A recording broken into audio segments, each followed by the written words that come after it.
التوميه، التوميه السوري. تمام.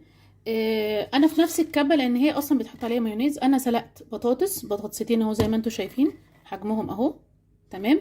هنحطهم في الكبه مع شويه مايونيز، يعني مثلا نقول نص كوبايه مايونيز. هو كده باين اهو في النور. هنحطهم هنا ونضرب.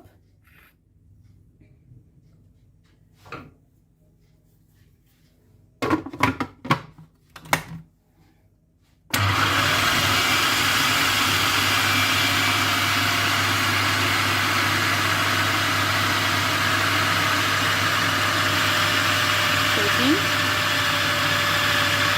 عايزينها تتضرب كويس قوي. ماشي. هنحط معاها يعني في حدود 10 فصوص توم.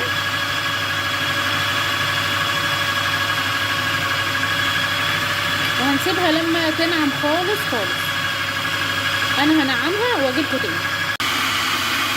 بصوا يا بنات، انا لسه بضرب فيها. لقيت السمك تقيل شويه. انا حطيت نص كوبايه لبن خلاص علشان السمك ينعم شويه معايا. وهحط دلوقتي معلقه ملح صغيره.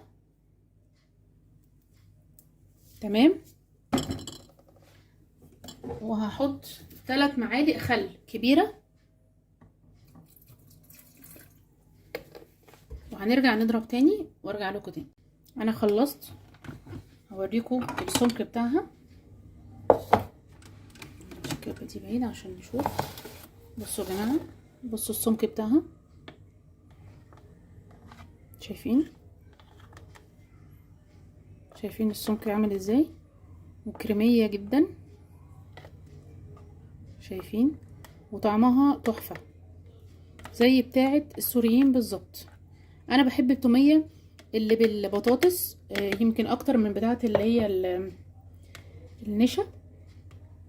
بحس ان دي فيها طعم كده غنيه شويه عن بتاعه النشا. هعبيها دلوقتي في برطمان خلاص وهكتب عليه.